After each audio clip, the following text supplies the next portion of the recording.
अस्सलामुअलैकुम दोस्तों, मेरा नाम है असीब शफकत और आप देख रहे हैं हंसी टीवी।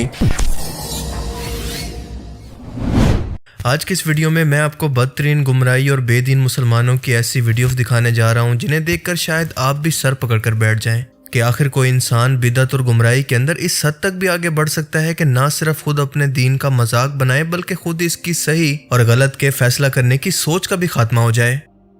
अब इस पहली वीडियो में शायद पहली नज़र के अंदर आपको ये कोई मिल गया फिल्म का एलियन जादू लग रहा होगा, या फिर आप सोच रहे होंगे कि कोई छोटा सा बच्चा अपनी माँ से बिछड़ गया होगा, पर आप गलत हैं, क्योंकि ये हैं 4 फुट के बगैर शलवार वाली सरकार। और जाहिर है कि ये नाम किस लिए दिया गया है ये आप खुद भी समझ सकते हैं। इस पागल शख्स के सामने जिसको खुद अपने वजूद का एहसास तक नहीं है, जो कि मजहूलुल हाल है और आज के तरक्की याफ्ता लोगों और नामहरम औरतों के सामने यूं बराना घूमकर इनके जिस्म पर हाथ लगाकर ना सिर्फ इन्हें बरकत की दुआ दे रहा है बल्कि इनका पीर बना हुआ है। 4 फुट के बग़ैर शलवार के शाह साहब, ये इनका जो पूरा नाम है वो है पीर बग़ैर शलवार के शाह साहब। अब आलम देखें, लोगों की जहानत देखें, लोगों का इल्म देखें और लोगों की अदाएँ देखें कि एक ऐसा आदमी कि जिसको ये तक एहसास नहीं है कि उसने सलवार नहीं पहनी हुई है और उसके सामने ख़वातीन भी हैं, उनके सामने मर्द भी हैं, फिर वो ख़वातीन और मर्द तबर्रुक के तौर पर इस बंदे से अपने सरों पर, अपने कमरों पर हाथ फेर रहे हैं। आप अंदाज़ा करें कि एक बुजुर्ग सफ़ेद दाढ़ी वाले शख्स भी इसकी जहालत का शिकार हैं। इंसानी ज़हन की पस्ती और इसकी जहालत का अंदाज़ा आप इस वीडियो से बेहतर किसी और वीडियो से लगा ही नहीं सकते। अब तक आपने मार्केट के अंदर कई नए करतब दिखाने वाले पीर साहब तो देखे होंगे, लेकिन इस वीडियो के अंदर मैं आपको एक फीमेल पीरनी दिखाने लगा हूं जो कि ना सिर्फ सज धज कर नामहरम मर्दों के हाथ पकड़कर इन्हें बरकत ट्रांसफ़र करती हैं बल्कि इन्हें बाकायदा गले भी लगा लेती हैं। आप अंदाज़ा करें कि ये वो औरत है जिसके बारे में इस्लाम में ये हुक्म दिया गया है कि इसकी आवाज़ भी घर की 4 दीवारी से नामहरम मर्दों के कानों में ना पड़े। फिर आखिर ये कौन लोग हैं?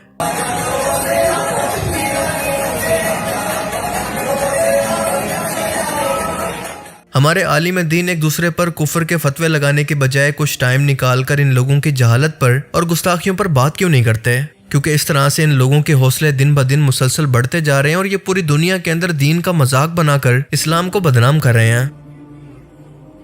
अब जरा ये नया करतब देखें। ये शख्स कुरान पाक को सामने रखकर इस पर एक कैंची लगाकर ये दावा कर रहा है कि मैं इस्तिखारा कर रहा हूँ, यानी आपके दिल के अंदर कोई भी मुराद है, कोई भी मन्नत है कि क्या आपको ये काम करना चाहिए या फिर ये काम आपके फायदे में होगा या फिर नहीं होगा, क्या आपके खुद की वजह से आपके किसी काम के अंदर रुकावट है या फिर आप पर कोई जादू है। इन तमाम सवालों के जवाब कुरान पाक खुद अपने इशारों से अपनी खुद की डायरेक्शन को बदल कर बताएगा। इस इंसान नुमा शैतान के दावे के मुताबिक जैसे ही कुरान पाक इस बात का जवाब देगा, इसकी डायरेक्शन खुद ब खुद बदल जाएगी।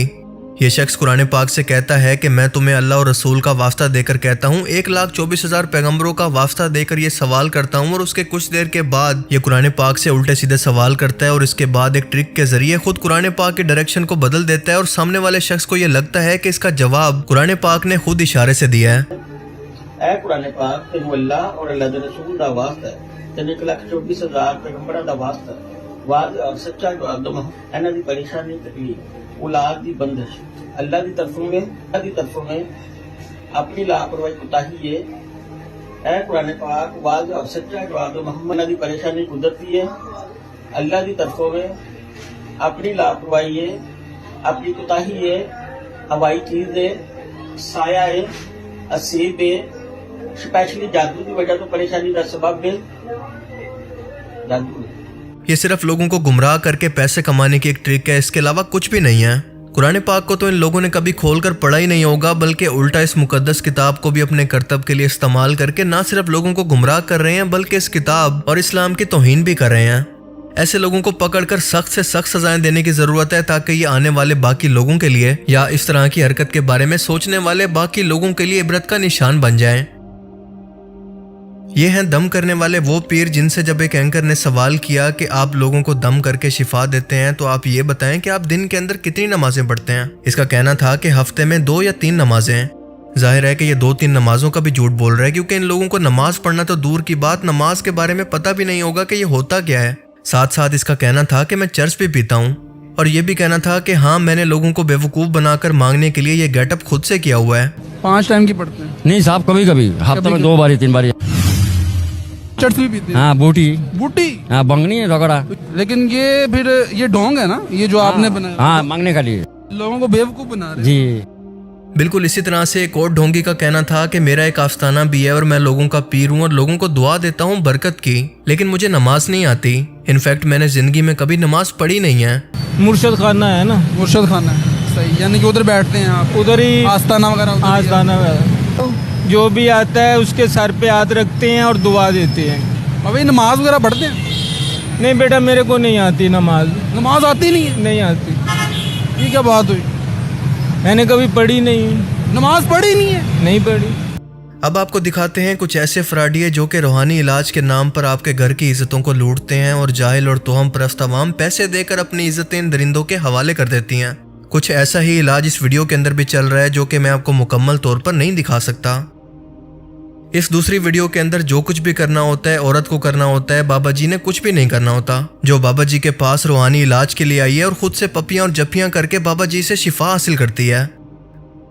बिल्कुल इसी तरह से ये जाली पीर एक औरत को जमीन पर लिटाकर इसका इलाज कर रहा है और इसको लिटाकर इससे जिन निकालने का दावा कर रहा है और ये औरत को मार भी रहा है। ये मार इस औरत को तकलीफ दे रही है, लेकिन ये जाहिल लोग ये समझ रहे हैं कि ये तकलीफ शायद उसके अंदर मौजूद जिन को हो रही है।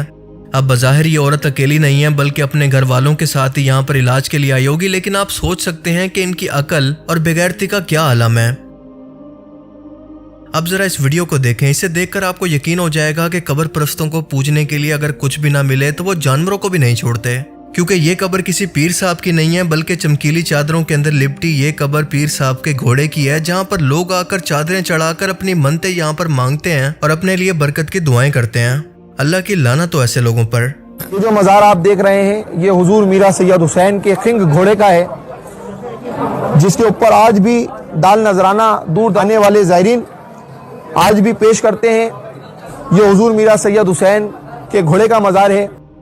ये पीर साहब इन नाम महरम औरतों को शिफा देने के लिए अपने पाँव धोकर इसका पानी इन औरतों को पिलवा रहे हैं और ये बेशरम औरतें ये खुशी खुशी पी भी रही हैं। इस फ्रॉडिये शैतान से ज्यादा इन औरतों की अकल का मातम करना चाहिए, क्योंकि फ्रॉडिये तो हर जमाने के अंदर अपनी दो नंबरियों से बाज नहीं आते, पर इनको पहचानना और कॉमन सेंस को इस्तेमाल करना तो इंसान के लिए कोई मुश्किल काम नहीं है, क्योंकि इस तरह के काम करवाने वाला कोई भी वलीउल्लाह नहीं हो सकता, बल्कि ये कोई ज़हनी मरीज या कोई ढोंगी हो सकता है जिसका इस्लाम से कोई ताल्लुक नहीं। आखिर इन लोगों को ये बात समझ में क्यों नहीं आती? ये दो लोग जो कि आप स्क्रीन पर देख रहे हैं, इनमें से एक शख्स ने अपना कपड़ा दूसरे शख्स के गले के अंदर डाला हुआ है, जैसे एक पालतू कुत्ते को रस्सी डाली जाती है, और ये शख्स इसे कुत्ता बनाकर कुत्ते की आवाजें निकलवा कर पीर साहब के दरबार पर इसलिए पेश कर रहा है ताकि वो इनकी मुरादें पूरी कर सकें। जहां से इंसान की सोच खत्म होती है वहां से कब्र परस्तों की इजादात और इनकी बिदात शुरू होती हैं। क्या अल्लाह के रसूल सल्लल्लाहु अलैहि वसल्लम हमें ये दीन सिखा कर गए थे? सही कहते हैं कि मुशरिक की अकल पर बिल्कुल ताला लग जाता है, क्योंकि अल्लाह ताला इससे सोचने समझने की सलाहियत ही छीन लेता है। क्योंकि ये लोग चाहे जितने भी बैकवर्ड क्यों ना हो, कितने भी जाहिल क्यों ना हो, आखिर तो इंसान है जिसे अक्ल व शऊर अता किया गया और ये सोच समझ सकते हैं, और इसीलिए अल्लाह ताला क़यामत के रोज इनको बदतरीन मखलूक की सूरत में अपने सामने पेश करेगा और इनके तमाम अमाल को बिल्कुल बर्बाद कर देगा। अल्लाह ताला हमें समझने की और नेक अमल करने की तौफीक अता फरमाए, आमीन। अगर आप हमारे व्हाट्सएप चैनल को ज्वाइन करना चाहते हैं तो इसका लिंक आपको नीचे डिस्क्रिप्शन में मिल जाएगा। अब मैं मिलूंगा आपसे एक ऐसी ही नई इंटरेस्टिंग वीडियो में, तब तक के लिए अपना बहुत सा ख्याल रखिएगा। Thanks for watching this video. अल्लाह हाफिज। तेरी बस्ती में है रहमतों के डेरे।